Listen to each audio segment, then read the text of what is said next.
Hello അസ്സാം വലൈക്കും എല്ലാവർക്കും പുതിയൊരു വീഡിയോയിലേക്ക് സ്വാഗതം.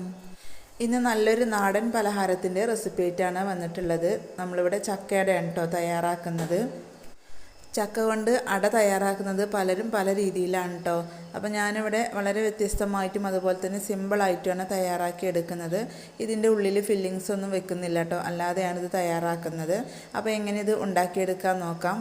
അതിനു മുന്നേ നമ്മുടെ ചാനൽ ആദ്യമായിട്ട് കാണുന്നവരൊക്കെ ഉണ്ടെങ്കിൽ ഒന്ന് സബ്സ്ക്രൈബ് ചെയ്യുക. അതുപോലെ തന്നെ വീഡിയോ കണ്ടുകൊണ്ടിരിക്കുമ്പോൾ തന്നെ ഇഷ്ടപ്പെടുകയാണെങ്കിൽ ഒന്ന് ലൈക്ക് ചെയ്ത് സപ്പോർട്ട് ചെയ്യുക. വളരെ സിമ്പിളാണ്, ആവിയിലൊക്കെ വേവിച്ചെടുത്ത അടിപൊളി ഒരു പലഹാരമാണ്. അപ്പോൾ നമുക്ക് നേരെ വീഡിയോയിലേക്ക് പോകാം. ഈ ഒരു അട തയ്യാറാക്കാനായിട്ട് ഞാനിവിടെ ഒരു 10 ചക്കൻ്റെ ചുളയാണ് കേട്ടോ എടുത്തിട്ടുള്ളത്. അപ്പോൾ അത് കുരുവൊക്കെ കളഞ്ഞ് നല്ല രീതിയിലൊന്ന് വൃത്തിയാക്കി എടുത്തിട്ടുണ്ട്. ഇനി നമുക്കിത് മിക്സിയുടെ ജാറിലിട്ടിട്ടൊന്ന് നല്ലപോലെ ഒന്ന് അരച്ചെടുക്കണം. അപ്പോൾ വലിയ ജാറായതുകൊണ്ട് തന്നെ നമുക്ക് മുഴുവനായിട്ടും ഒരു തവണ തന്നെ ഇട്ടിട്ട് നമുക്ക് അരച്ചെടുക്കാം കേട്ടോ. ഇനി നിങ്ങൾ ചെറിയ ജാറ എടുക്കുന്ന വെച്ചെങ്കിൽ 2-3 തവണയായിട്ട് അരച്ചെടുത്താൽ മതി. അരച്ചെടുക്കുന്ന സമയത്ത് ഒട്ടും ഇതിൻ്റെ ചക്കൻ്റെ ഒരു പീസൊന്നും പാടില്ല കേട്ടോ. നല്ല രീതിയിൽ ഫൈനായിട്ട് തന്നെ ഒന്ന് അരച്ചെടുക്കണം. അപ്പോൾ ഇത് വരിക്ക ചക്ക ആയതുകൊണ്ട് തന്നെ ഇതിലേക്ക് ഞാൻ 1 ടേബിൾ സ്പൂണോളം വെള്ളം ചേർത്ത് കൊടുത്തിട്ടാണ് കേട്ടോ അരച്ചെടുക്കുന്നത്. വെള്ളം ചേർത്ത് കൊടുക്കാതെ അരച്ചെടുക്കാൻ പറ്റുമെങ്കിൽ അങ്ങനെ ചെയ്യുക. ഇതിൽ ഞാൻ 1 ടേബിൾ സ്പൂണോളം വെള്ളം ചേർത്ത് കൊടുത്തിട്ടുണ്ട്. ഇപ്പോൾ നല്ല രീതിയിൽ നല്ല പേസ്റ്റ് രൂപത്തിൽ തന്നെ ഞാനിവിടെ അരച്ചെടുത്തിട്ടുണ്ട്. നമ്മളിതിന് തയ്യാറാക്കാൻ വേണ്ടിയിട്ട് എടുക്കുമ്പോൾ ചക്ക അത്യാവശ്യം നല്ല രീതിയിൽ മധുരമുള്ള ചക്ക എടുക്കുക. ഇനി ഇത് നമുക്ക് മാറ്റി വെക്കാം. ഇനി അടുത്തതായിട്ട് ഇതുപോലെ ഒരു പാത്രം സ്റ്റൗവിൽ വെച്ചിട്ടുണ്ട്. 1-2 ടീസ്പൂണോളം നെയ്യ് ഒഴിച്ചു കൊടുക്കുക. അപ്പോൾ ഈ ഒരു നെയ്യ് നല്ലപോലെ ചൂടായി വരുമ്പോൾ നമ്മൾ ഫ്ലെയിം ഒന്ന് ലോ ഫ്ലെയിമിലേക്ക് ഇട്ട് കൊടുക്കുക. എന്നിട്ട് നമ്മൾ നേരത്തെ അരച്ച് വെച്ചിട്ടുണ്ടായിരുന്ന ആ ഒരു ചക്കയുടെ മിക്സ് ഇതിലേക്ക് ഇട്ട് കൊടുക്കുക. അപ്പോൾ മുഴുവനായിട്ട് ഞാനിവിടെ ഇട്ട് കൊടുത്തിട്ടുണ്ട്. എന്നിട്ട് ഒരു തവി വെച്ചിട്ട് നല്ലപോലെ ഒന്ന് ഇളക്കി കൊടുക്കുക. ഈ ഒരു സമയത്ത് ഫ്ലെയിം ലോ ഫ്ലെയിമിൽ തന്നെ ഇട്ട് കൊടുക്കുക കേട്ടോ, കൂട്ടി കൊടുക്കരുതേ. അപ്പോൾ ചെറുതായിട്ടൊന്ന് മിക്സ് ആക്കിയതിൻ്റെ ശേഷം ഇതിലേക്ക് നമുക്ക് മധുരത്തിന് ആവശ്യമായിട്ടുള്ള ശർക്കരപ്പാനി ഒന്ന് ഒഴിച്ചു കൊടുക്കണം. അപ്പോൾ ചക്ക അത്യാവശ്യം മധുരമുണ്ട്, അപ്പോൾ അതിനനുസരിച്ച് നമുക്ക് ശർക്കരപ്പാനി ചേർത്ത് കൊടുക്കാം കേട്ടോ. നമ്മളിതിൽ അരിപ്പൊടിയൊക്കെ ചേർത്ത് തയ്യാറാക്കുമ്പോൾ കുറച്ചൊക്കെ ഒരു മധുരം വേണം. അപ്പോൾ അതിന് വേണ്ടിയിട്ടാണ് കേട്ടോ ശർക്കരപ്പാനി ഒഴിച്ചു കൊടുക്കുന്നത്. ഇനി നിങ്ങൾക്ക് ചക്കയുടെ മധുരം മാത്രം മതിയെങ്കിൽ ഇത് ഒഴിച്ചു കൊടുക്കേണ്ട ആവശ്യമില്ല. ഒരു 2-3 മിനിറ്റ് നേരം ചക്കയൊന്ന് ചൂടാക്കിയെടുത്താൽ മാത്രം മതി. അപ്പോൾ ഇതാ ശർക്കരപ്പാനി ഒഴിച്ചിട്ട് നല്ല രീതിയിലൊന്ന് മിക്സ് ചെയ്തെടുക്കുന്നുണ്ട്. അപ്പോൾ ശർക്കരപ്പാനി ഒഴിച്ചു കൊടുത്തിട്ട് ഒരു ലോ ടു മീഡിയം ഫ്ലെയിമിൽ ഇട്ട് കൊടുക്കുക കേട്ടോ. എന്നിട്ട് ഒരു 3 മിനിറ്റ് നേരം ഇളക്കി കൊടുക്കുക. അപ്പോഴേക്കും ഇത് റെഡി ആയിട്ട് കിട്ടും. ഞാനിവിടെ 2 അച്ച് ശർക്കര 1 കപ്പ് വെള്ളത്തിലാണ് കേട്ടോ മെൽറ്റ് ചെയ്തെടുത്തിട്ടുണ്ടായിരുന്നത്. അതായത് 1 കപ്പ് ശർക്കരപ്പാനിയാണ് ഇതിലേക്ക് ഒഴിച്ചു കൊടുത്തിട്ടുള്ളത്. അത് ചെറുതായിട്ടൊന്ന് വറ്റി വരണം, മുഴുവനായിട്ട് വറ്റി വരേണ്ട ആവശ്യമില്ല കേട്ടോ. ചെറിയ രീതിയിലൊന്ന് വറ്റി വന്നാൽ മതി.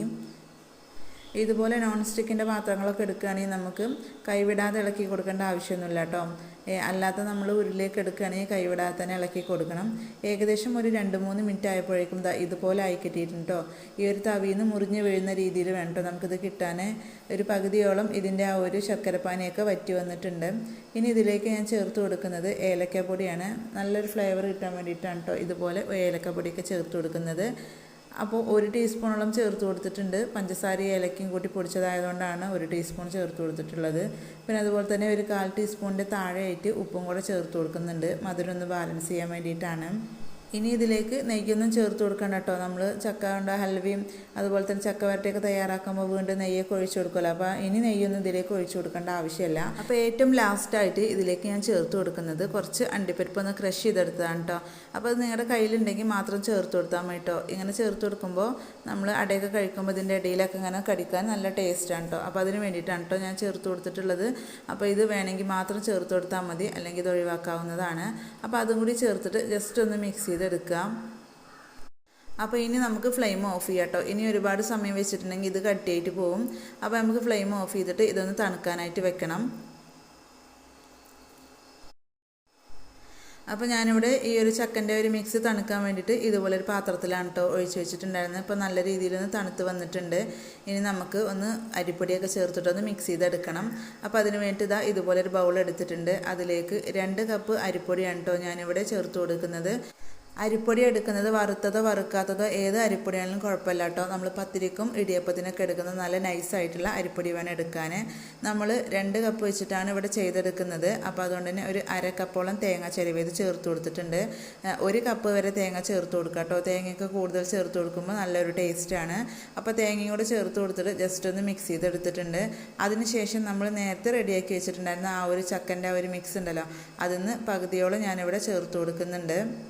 അപ്പോൾ ആദ്യം തന്നെ മുഴുവനായിട്ട് ചേർത്ത് കൊടുക്കരുത്, പകുതി ചേർത്ത് കൊടുത്തിട്ട് മിക്സ് ചെയ്തതിന് ശേഷം പിന്നെ വേണമെങ്കിൽ ബാക്കി ചേർത്ത് കൊടുക്കുക കേട്ടോ. അപ്പോൾ ഞാനിവിടെ പകുതി ഇട്ട് കൊടുത്തിട്ടുണ്ട്. ഇനി ഒരു ഫോർക്ക് വെച്ചിട്ട് ജസ്റ്റ് ഇതുപോലെ ഒന്ന് മിക്സ് ചെയ്തെടുക്കാം. അപ്പോൾ സാധാരണ അടക്കൊക്കെ മാവ് കുഴക്കുമ്പോൾ എല്ലാവർക്കും അറിയാലോ ഏത് രീതിയിലാണ് വേണ്ടതെന്നുള്ളത്. അപ്പോൾ ആ ഒരു പരുവത്തിലേക്ക് നമുക്കിത് കുഴച്ചെടുക്കാം കേട്ടോ. അപ്പോൾ ആദ്യം ഞാൻ ഇതുപോലെ ഒരു ഫോർക്ക് വെച്ചിട്ട് ജസ്റ്റ് ഒന്ന് മിക്സ് ചെയ്തെടുത്തിട്ടുണ്ട്. അതിന് ശേഷമാണ് കേട്ടോ കൈ വെച്ചിട്ട് കുഴച്ചെടുക്കുന്നത്. അപ്പോൾ കൈകൊണ്ട് നല്ലപോലെ തന്നെ ഒന്ന് കുഴച്ചെടുക്കുക. പിന്നെ അതുപോലെ തന്നെ വേറെ വെള്ളമൊന്നും ചേർക്കേണ്ട ആവശ്യമില്ല. അപ്പോൾ ഈ ഒരു ചക്കയുടെ മിക്സിൽ തന്നെ നമുക്കിതൊന്ന് കുഴച്ചെടുക്കണം. അപ്പോൾ ഞാൻ ഇത് കുഴച്ചെടുക്കാൻ വേണ്ടിയിട്ട് നമ്മൾ ഉണ്ടാക്കിയിട്ടുണ്ടായിരുന്ന ആ ഒരു ചക്കയുടെ മിക്സിൽ നിന്ന് 3/4 ഭാഗത്തോളം എടുത്തിട്ടുണ്ടായിരുന്നു കേട്ടോ. ഒരു 1/4 ഭാഗം മാത്രമാണ് കേട്ടോ ബാക്കി വന്നിട്ടുണ്ടായിരുന്നത്. ഇപ്പോൾ അത് നല്ലപോലെ ഒന്ന് കുഴച്ചെടുത്തിട്ടുണ്ട്. ഇത് നമ്മൾ കുഴച്ചെടുക്കുക എന്ന് പറഞ്ഞാൽ പത്തിരിക്കും ചപ്പാത്തിക്കും കുഴക്കുന്ന പോലെ കുഴച്ചെടുക്കുന്നതല്ല കേട്ടോ. എല്ലാം നല്ല രീതിയിലൊന്ന് മിക്സ് ചെയ്തെടുക്കുക, അത്ര മാത്രമേ ഉള്ളൂ. അപ്പോൾ നമുക്കിനി അട തയ്യാറാക്കിയെടുക്കാം. അപ്പോൾ ഞാനിവിടെ റെഡിയാക്കി എടുക്കുന്നത് വാഴയിലയിൽ വെച്ചിട്ടാണ്. അപ്പോൾ വാഴയില അതിൻ്റെ മുന്നേ ജസ്റ്റ് ഒന്ന് ഇങ്ങനെ ചൂടാക്കി എടുത്തിട്ടുണ്ട് കേട്ടോ. നമുക്കിത് മടക്കിയെടുക്കുന്ന സമയത്ത് പൊട്ടിപ്പോവാതിരിക്കാൻ വേണ്ടിയിട്ടാണ്. എന്നിട്ട് ഇതിലേക്ക് ആ ഒരു മിക്സ് എടുത്തിട്ട് കുറച്ച് വെക്കുക. എന്നിട്ട് ഇതുപോലെ ഒന്ന് പരത്തി കൊടുക്കുക. ഇതിൻ്റെ ആ ഒരു മാവ് റെഡിയാക്കി എടുക്കുന്ന സമയത്ത് തന്നെ നമ്മൾ തേങ്ങയൊക്കെ ചേർത്ത് കൊടുത്തുകൊണ്ട് തന്നെ ഇതിലേക്ക് വേറെ ഫില്ലിങ്സ് ഒന്നും വെച്ച് കൊടുക്കേണ്ട ആവശ്യമില്ല കേട്ടോ. ഇങ്ങനെ തന്നെ റെഡിയാക്കി എടുക്കാം. ഇപ്പോൾ അതാ ചെറുതായിട്ടൊന്ന് പരത്തിയെടുത്തിട്ടുണ്ട്. അപ്പോൾ നമ്മളിത് പരത്തിയെടുത്തപ്പോൾ ഈ ഒരു വാഴയിലയിൽ കുറച്ച് നെയ്യൊന്ന് സ്പ്രെഡ് ചെയ്ത് കൊടുത്തിട്ടുണ്ടായിരുന്നു കേട്ടോ. ഇനി നമുക്ക് ഇതൊന്ന് മടക്കി കൊടുക്കാം. അപ്പോൾ ഇതുപോലെ ഞാനൊന്ന് മടക്കിയെടുക്കുകയാണ്. അപ്പോൾ ഞാനിവിടെ 2 രീതിയിൽ കാണിക്കുന്നുണ്ട്. അപ്പോൾ ആദ്യത്തെ ഇതുപോലെ ഒന്ന് പരത്തിയെടുത്തതിന് ശേഷം ഇതുപോലെ ഒന്ന് ഫോൾഡ് ചെയ്തെടുക്കാം. പെട്ടെന്ന് നമുക്ക് കിട്ടും കേട്ടോ. അതായത് നമ്മൾ നെയ്യൊക്കെ ഇതിൽ സ്പ്രെഡ് ചെയ്തിട്ടാണ് ഇത് റെഡിയാക്കി എടുത്തിട്ടുള്ളത്. എന്നിട്ട് ഇങ്ങനെ വെച്ച് കൊടുത്തതിന് ശേഷം നമുക്ക് വീണ്ടും ഇതുപോലെ ഒന്ന് ഫോൾഡ് ചെയ്ത് കൊടുക്കാം. അപ്പോൾ ഇങ്ങനെ ചെയ്യുമ്പോൾ വളരെ എളുപ്പമാണ് കേട്ടോ ചെയ്തെടുക്കാൻ. ഇനി നിങ്ങൾക്ക് വേണമെന്നുണ്ടെങ്കിൽ ഇതിൻ്റെ 2 സൈഡൊന്ന് മടക്കി കൊടുക്കാം. അപ്പോൾ ജസ്റ്റ് ഇതിന് മുകളിൽ ഇതുപോലെ ഒന്ന് പ്രസ് ചെയ്ത് കൊടുക്കുക കേട്ടോ. അപ്പോൾ ഫസ്റ്റ് നമ്മൾ ജസ്റ്റ് ഒന്ന് റോൾ ചെയ്തിട്ടാണ് തയ്യാറാക്കിയിട്ടുള്ളത്. അപ്പോൾ അടുത്തത് നമുക്ക് ഉണ്ടാക്കിയെടുക്കാം. അപ്പോൾ അതിന് വേണ്ടിയിട്ട് വാഴയില വെച്ചിട്ടുണ്ട്. അതിലേക്ക് കുറച്ച് മാവ് എടുത്ത് വെക്കുക. നല്ല രീതിയിലൊന്ന് പരത്തി കൊടുക്കുക. കയ്യിലൊട്ടി പിടിക്കുകയാണെങ്കിൽ വെള്ളത്തിലൊന്ന് കൈ നനച്ചതിന് ശേഷം ഇതുപോലെ ഒന്ന് പരത്തി കൊടുക്കുക. അപ്പോൾ നല്ലപോലെ തിന്നായിട്ട് പരത്തിയിട്ടുണ്ടെങ്കിൽ നമുക്ക് പെട്ടെന്ന് തന്നെ ഇത് കുക്കായിട്ട് കിട്ടും കേട്ടോ. പിന്നെ കഴിക്കുമ്പോൾ നല്ല ടേസ്റ്റ് ആയിരിക്കും. ഒരുപാട് കട്ടിയിലൊക്കെ ആണെങ്കിൽ ഇത് കഴിക്കുന്ന സമയത്ത് എല്ലാ ടേസ്റ്റ് ഉണ്ടാവില്ല കേട്ടോ. അപ്പോൾ നല്ല രീതിയിൽ കനം കുറച്ചിട്ട് പരത്തിയെടുക്കുക. ഇപ്പോൾ അത് അത്യാവശ്യം നല്ല രീതിയിൽ ഞാനിവിടെ പരത്തിയെടുത്തിട്ടുണ്ട്. ഇനി നമുക്കിത് സാധാരണ നമ്മൾ അടയ്ക്കൊക്കെ മടക്കുന്ന പോലെ തന്നെ ഒന്നും മടക്കി കൊടുക്കുക കേട്ടോ. ഇങ്ങനെ ആകുമ്പോൾ വളരെ സിമ്പിളാണ്. അപ്പോൾ ഞാനിവിടെ 2 രീതിയിലും കാണിച്ചിട്ടുണ്ട്. അപ്പോൾ നമുക്ക് ഇതേപോലെ തന്നെ മുഴുവനായിട്ടും ചെയ്തെടുക്കാം. അപ്പോൾ ഞാനിവിടെ മുഴുവനായിട്ട് ഇതവിടെ ചെയ്തെടുത്തിട്ടുണ്ട്. അപ്പോൾ ഒരുപാട് ഞാൻ തയ്യാറാക്കിയിട്ടുള്ളത് സാധാരണ നമ്മൾ അട പരത്തുന്ന രീതിയിലാണ് കേട്ടോ തയ്യാറാക്കിയിട്ടുള്ളത്. അതാകുമ്പോൾ സിമ്പിളാണ്. മറ്റേത് ഞാൻ 2-3 എണ്ണം മാത്രം കേട്ടോ തയ്യാറാക്കിയിട്ടുള്ളത്. ഇനി നമുക്കിത് ആവിയിലൊന്ന് വേവിച്ചെടുക്കണം. അപ്പോൾ ഈ ഒരു അട പരത്തുന്ന സമയത്ത് തന്നെ ഞാനിവിടെ വെള്ളം വെച്ചിട്ടുണ്ടായിരുന്നു. വെള്ളം നല്ല രീതിയിൽ തിളച്ച് വന്നിട്ടുണ്ട്. നല്ല രീതിയിൽ തിളച്ച് വന്നിട്ട് ആവി പുറത്തേക്ക് ഇങ്ങനെ വരുമ്പോഴാണ് നമുക്ക് ഇത് വെച്ച് കൊടുക്കേണ്ടത് കേട്ടോ. അപ്പോൾ പെട്ടെന്ന് ആയി കിട്ടും. അപ്പോൾ ഞാനിവിടെ ഒരു 3-4 എണ്ണം വെച്ച് കൊടുക്കുന്നുണ്ട്. അപ്പോൾ ഹൈ ഫ്ലെയിമിലിട്ട് നല്ലപോലെ തിളപ്പിച്ചതിൻ്റെ ശേഷം മീഡിയം ഫ്ലെയിമിലിട്ട് 15 മിനിറ്റ് നേരം ഇതൊന്ന് കുക്ക് ചെയ്തെടുക്കണം കേട്ടോ. അപ്പോഴേ നല്ല രീതിയിൽ ഇത് കുക്കായിട്ട് കിട്ടുള്ളൂ. അരിപ്പൊടി അത്യാവശ്യം നല്ല രീതിയിൽ തന്നെ കുക്കായിട്ട് വരണം. അപ്പോഴേ നമുക്ക് അട കഴിക്കുന്ന സമയത്ത് നല്ല ടേസ്റ്റ് ഉണ്ടാവുള്ളൂ. ഇപ്പോൾ ഏകദേശം 15 മിനിറ്റ് ആയിട്ടുണ്ട്. നമ്മുടെ അടയൊക്കെ ഇവിടെ നല്ല രീതിയിൽ കുക്കായി വന്നിട്ടുണ്ട്. അപ്പോൾ വളരെ സിമ്പിളാണ് ഇത് തയ്യാറാക്കാൻ. ഫില്ലിങ്സ് ഒന്നും വെക്കേണ്ട ആവശ്യമില്ല. അല്ലാതെ തന്നെ നമുക്ക് പെട്ടെന്ന് ചക്ക കൊണ്ട് അട തയ്യാറാക്കി എടുക്കാം. ഇപ്പോൾ ഇതാ മുഴുവനും ഞാനിവിടെ റെഡിയാക്കി എടുത്തിട്ടുണ്ട്. അപ്പോൾ ഇങ്ങനെ തയ്യാറാക്കിയിട്ടുണ്ടെങ്കിൽ നമുക്ക് നല്ല തണുത്തതിൻ്റെ ശേഷം മാത്രമാണ് കേട്ടോ കഴിക്കാൻ. അപ്പോഴാണ് ഒരു പ്രത്യേക ടേസ്റ്റ് കിട്ടുന്നത്. വൈകുന്നേരം ചായയുടെ കൂടെയൊക്കെ കഴിക്കാൻ പറ്റിയുള്ള ഒരു അടിപൊളി പലഹാരമാണ്. ഒരുപാട് ഓയിലും കാര്യങ്ങളൊന്നുമില്ല. എല്ലാവർക്കും ഒരേ രീതിയിൽ കഴിക്കാൻ പറ്റുന്നതാണ്. അപ്പോൾ ഇതുപോലെ നിങ്ങൾ അട തയ്യാറാക്കി നോക്കിയിട്ടില്ലെങ്കിൽ ഒരു തവണ തയ്യാറാക്കി നോക്കട്ടോ. വളരെ സിമ്പിളായിട്ടുള്ള നല്ലൊരു റെസിപ്പിയാണ്. അപ്പോൾ ഇത്രയേ ഉള്ളൂ നമ്മുടെ ഇന്നത്തെ ഒരു വീഡിയോ ഇഷ്ടപ്പെട്ടാൽ ഒന്ന് ലൈക്ക് ചെയ്യുക. അതുപോലെ തന്നെ നിങ്ങളുടെ അഭിപ്രായങ്ങൾ അറിയിക്കുക. ഫ്രണ്ട്സിനും ഫാമിലിക്കും ഷെയർ ചെയ്ത് സപ്പോർട്ട് ചെയ്യുക.